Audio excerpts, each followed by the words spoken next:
지난 방송의 댓글을 하나 읽어보죠. BKK 텐즈님. 주식으로 돈 번 사람이 부동산으로 번 사람보다 유익한 이유. 1. 세금을 잘 냄. 2. 밥을 삼. 부동산 투자자와 시장 투자자의 가장 큰 차이는 시장 투자자는 어디서 투자해도 기대 수익이 같다는 점을 말씀드렸는데 이것도 포함이 됩니다. 웃긴 건 실제로 현금화를 안 시키면 지 돈이 아닌데도 저 사람들은 밥을 잘 사죠. 얼마 전에 커뮤니티와 소셜에서 특정한 방식의 성행위가 얼마나 위험한지 말하고 다니는 자칭 페미니스트 계정들을 발견했습니다. 자세히 설명하긴 좀 그렇고 성행위 자체를 혐오하게 만드는 표현들이 가득했습니다. 근데 그게 바이럴을 타고 있더라고요. 여성학의 이름을 붙인 채로 한국 보수 개신교의 혐오 메시지를 전달하고 다니는 세력이 있는 거죠. 지난 대선부터 청년 여성의 극우화를 꾀하는 세력들이 소셜에 상륙했다는 소식을 전해드리곤 했는데 작전을 너무 투명하게 하면 작전인 티가 나는 게 문제입니다. 소위 ABC에 긁힌 분들은 요즘은 잭슨5 노래도 싫어할 겁니다. 한국의 재래 언론은 21세기 내내 구체제를 수호해 줄 것이 확실해 보이는 사람을 밀어주고 반대인 사람을 저평가해 왔습니다. 예를 들면 입으로는 언제나 혁신을 말하지만 그 혁신의 내용이 없는 안철수 의원이 대표적인 재래 언론의 페이버릿이었죠. 지난 10여 년 동안 계절이 바뀔 때마다 안철수가 달라졌다는 기사를 내보내길래 템플릿을 아무리 걸어도 10년을 안 바꾸다니 너무하지 않은가 싶었습니다. 어제 유시민 작가가 가장 크게 목소리를 냈던 건 제발 실제로 듣고 보고 평가하라 라는 말이었는데 다음 날에 귀신같이 안 보고 평가하기로 진보부터 보수까지 도배가 되어 있는 평화로운 하루입니다. 재래 언론이 밀면 꾸준히 망하다가 나중에는 조선일보 칼럼을 쓰시는 신세로 전락하시던데 2030년에는 어떤 분들이 어떻게 되어 있을지 상당히 궁금합니다.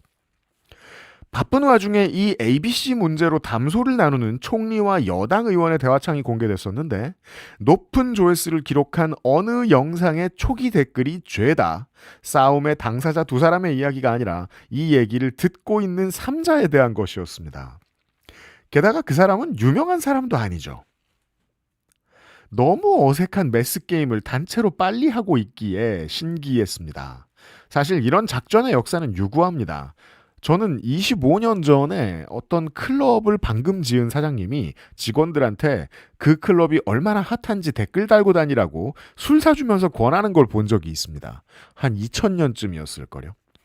학원 강사들도 이런 일을 하고 기업들도 이런 일을 하고 연예기획사도 이런 일을 하는데 정치인들 안 하겠습니까? 빨리 댓글 달아서 분위기 고치는데 오늘도 누군가의 에너지가 쓰이고 있습니다. 문제는 뭐? 작전은 투명하면 티나서 안 된다. 메시지를 만드느라 작전을 짜는데 작전인 게 들키면 이게 작전이라는 메시지만 남기 때문입니다. 진심이 아닌 메시지에 속긴 힘들거든요. 메시지에 진심을 넣는 일은 어렵고 지속적으로 해줘야 됩니다. 벌지도 않았는데 벌 거라고 생각하고 밥 사준다고 다 썼어요. 네. 저도 최근에 배웠는데요. 힘들 때는 그냥 가만히 들고 계십시오. 전 세계 경제는 발을 맞추어서 발전해 간다는 지난 200년간의 믿음으로 움직이는 게 주식시장입니다. 가만히 계세요. 저스트 아오다님, 조직화된 흐름은 늘 있습니다. 민심이 하나로 모일 때도 그렇습니다. 드러나냐, 드러나지 않냐가 차이인데 결국 이익을 누가 보고 이익을 보는 사람이 얼마나 적극적으로 티를 내냐 정도가 차이인 것 같습니다. 우리끼리 하는 얘기로 말씀을 드리면 그래서 저는 마음이 그렇게 무겁지 않다고요. 티가 저렇게 자주 많이 날 정도로 엉성한 세력에게는 잘 당하지 않습니다. 대한민국 사회는. 언노님, 생각은 다를 수 있는데 요즘 다들 너무 엉뚱한 포인트에 열을 올려서 피곤해요. 생각이 다른 사람을 쓰러뜨리기 위해서 엉뚱한 포인트에 열을 올리기도 하죠. 오늘 아침 청와대 구내식당 밥입니다. 식판을 삐져나오게 푼 저 튀김은 하얼빈식 꿔바로우라고 하는데 독립운동가들이 즐겨 드셨다고 전해집니다. 오늘은 안중근 의사 순국 116주기라서 올라갔습니다. 재래에 쓰이는 고사리와 시금치와 무채가 보이고요. 그 옆에는 지금 저희가 잘 구현했는지는 모르겠는데 시커먼 게 쑥개떡이고 태극 문양이 언뜻 보입니다. 오늘은 천안함 피격 사건 16주기라서 올렸다고 합니다. 진심도 거짓도 결국은 메시지는 머리를 써서 만들어야 한다는 건 동일해 보인다는 말씀을 드리고 싶었습니다. 사재기는 둠 스펜딩이라고 부릅니다. 무슨 물건이 많이 팔리느냐에 따라서 문제가 되는 사건이 무엇인지 그 나라의 문화가 무엇인지를 알 수 있습니다. 미국은 몇 년 전부터 휴지를 많이 사죠. 팬데믹 때문에 마스크를 많이 만드는데 마스크를 많이 만들다 보면 종이가 부족해져서 휴지도 모자라진다라는 이상한 소셜의 괴소문을 누군가가 냈고 미국 사람들이 이걸 채택한 걸로 보입니다. 혹자는 미국의 일반적인 무지를 드러내는 사건으로 이 이야기를 하기도 합니다. 독일은 얼마 전에 밀가루 사재기가 엄청났습니다. 우크라이나 러시아전 발발 직후였고요. 만약의 경우에 원초적인 인류라 함은 빵을 만들어 먹게 되어 있다는 게 독일인들의 생각인 거죠. 캐나다는 자신들이 생산하는 주요 자원인 메이플 시럽이 사재기의 대상이 될 때가 많습니다. 전쟁이 나면 딴 건 괜찮은데 단 걸 못 먹으면 힘들다 이거죠. 우리는 최근에 쓰레기 봉투를 많이 사시는 분들이 꽤 있습니다. 원료 부족 상황이 올 수도 있다는 공포는 합리적인데 큰 재난의 상황에서 쓰레기는 관에서 알아서 잘 가져갈 거라는 믿음이 깔려 있다는 점이 특이하게 느껴집니다. 아까 경향신문 백민정 기자의 설명을 보셨습니다만 스봉을 못 만들 정도의 상황이 되더라도 정부가 굳건하면 아무 봉투에 받든지 무상 배출을 하게 해주든지 할 겁니다. 너무 걱정 안 하셔도 되겠습니다. 곤프로스트님, 쓰레기 버리는 걸 걱정하는 것보다 쓰레기 담을 비닐이 없는 걸 걱정하는 우리나라의 국뽕이 차오른다. 그죠?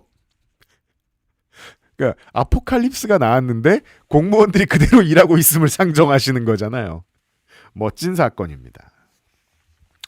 SBS 뉴스에 따르면요. 거대 양당이 4곳의 공천을 확정했답니다. 왜 4곳이 아니고 4곳입니까? 저도 꼰대가 되기 싫으면 이제 저기에 적응해야 되겠습니다.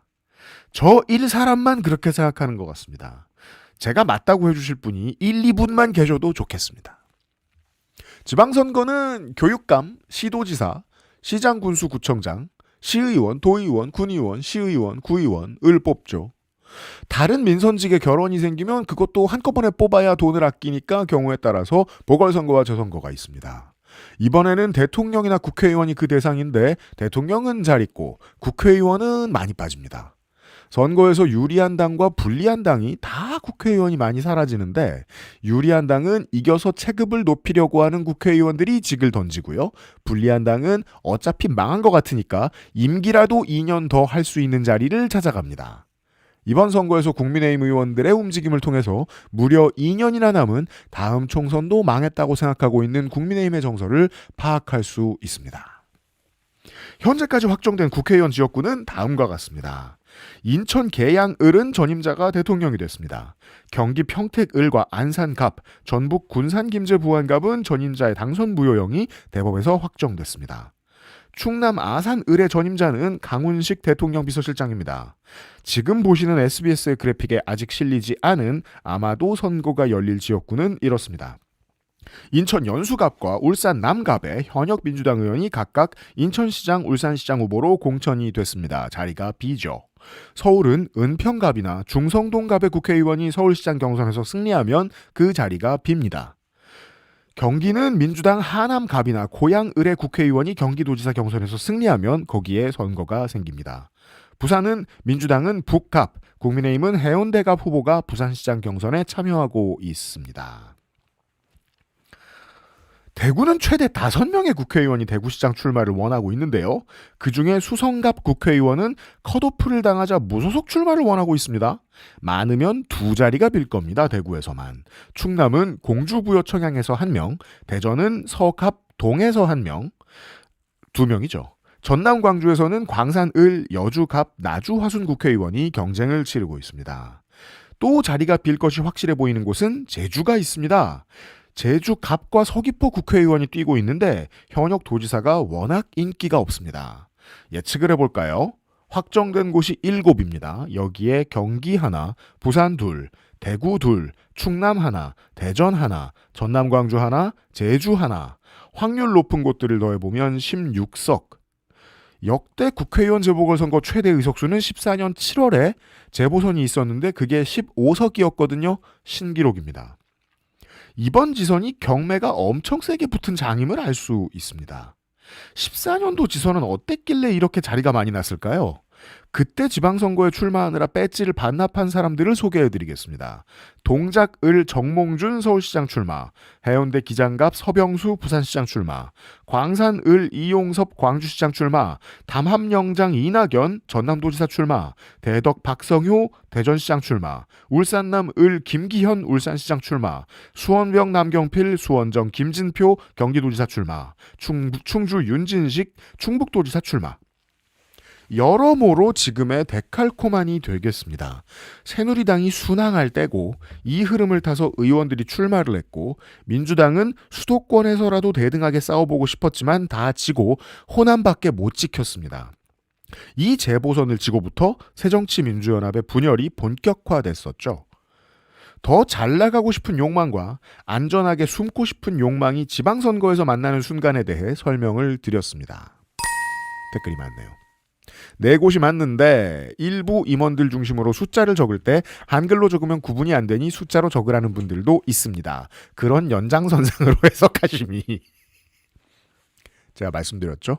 제가 꼰대인 것 같고 제가 진 것 같다고. 그렇습니다. 왜냐하면 쓰다 보니까 읽을 땐 저렇게 읽고 쓸 땐 저렇게 쓰는 게 글로벌하게 보기에도 편할 것 같고 그냥 아무 생각 없이 흠칫 봤을 때도 더 편할 것 같아요. 제가 졌습니다. 다만 삐졌을 뿐입니다. 사곳은 싫잖아요. 김진홍님. 조국 대표는 안산갑이나 마음 편하게 군산으로 나왔으면 좋겠는데 이번에 이제 ABC 논쟁을 겪으면서 커뮤니티의 시민들이 가장 많이 화가 난 점들이 또 하나 있죠. 재래 언론이 우후죽순 유튜브로 들어왔는데 이 사람들이 재래 언론답지 않게 다른 광범위한 뉴스를 다 안 다루고 정치면 얘기만으로 1시간, 2시간을 다 채우는 거예요.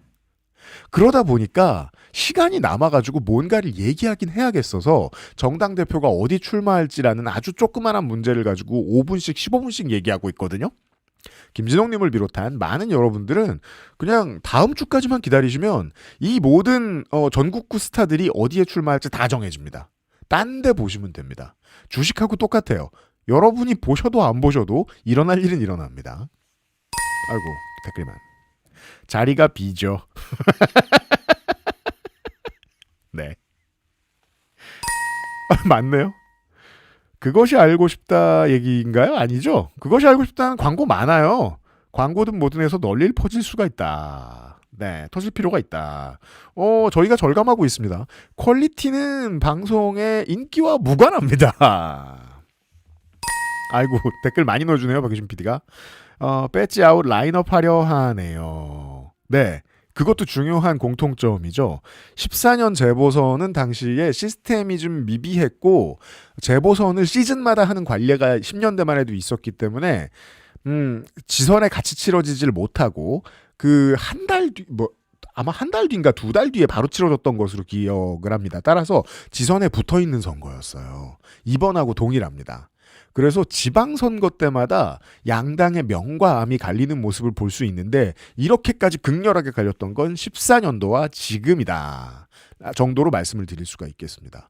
14년도를 보고 말씀을 드리는 이유를 한 가지만 더 시시콜콜하게 설명드리면 14년 이후에도 문재인 대표가 그 많은 비바람을 다 뚫어내고 많은 베테랑 정치인들이 민주당을 빠져나가고 그 다음에 총선에서 이길 때까지 긴 기간 동안 고생을 합니다.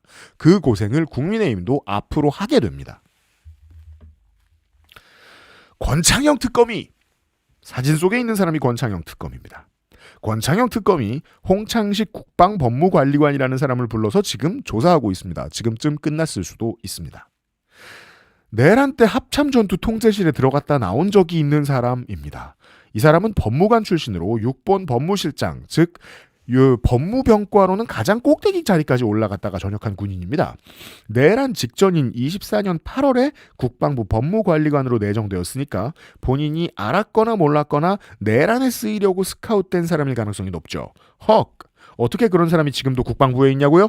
사표를 냈는데 수사할 때 편하려고 국방부가 사표를 안 받아주고 업무 배제했습니다. 이 사람이 미수교국으로 달아나지 않아서 참 다행입니다. 특검 말로는 이 사람이 윤석열이 김영현에게 직접 준비가 철저하지 못했다라고 내란의 밤에 타박하는 걸 본 적이 있는 사람이라고 합니다. 특검이 이 사람을 조사한다는 건 당시 계엄사령부의 상황을 재구성해보고 싶다는 거겠죠.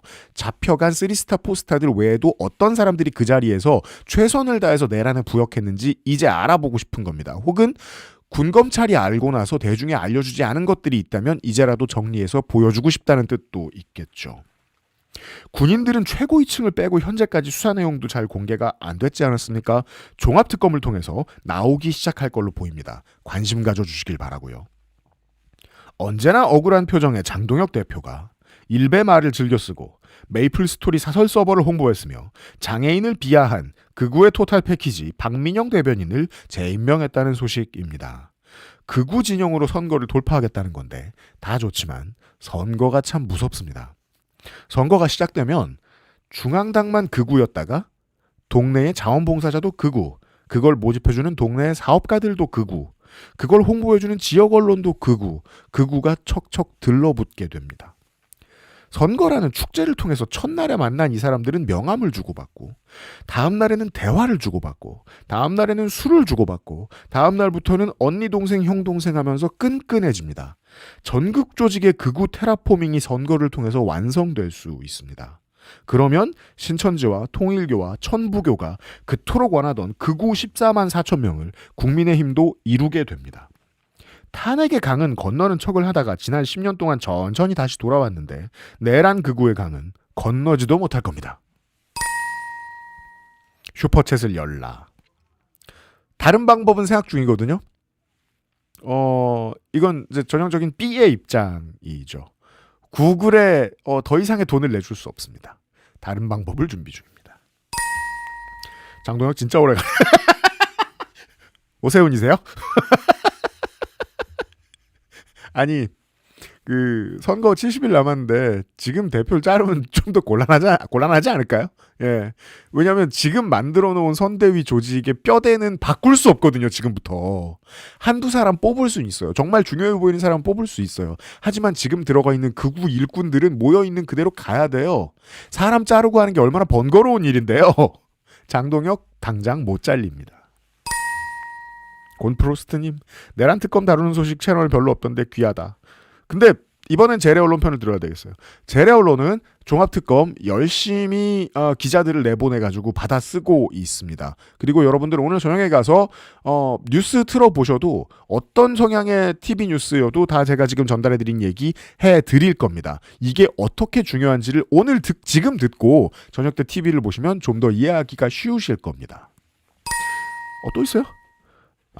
팟캐스트에서 유튜브로 이동을 장려한다고 해서 유튜브로 왔는데 어디까지가 팟캐스트에서 들은 데인지 잘 모르겠습니다. 적어도 오늘 듣고 계신 건 새로운 걸걸요? 생방송이기 때문입니다. 브리핑이었습니다.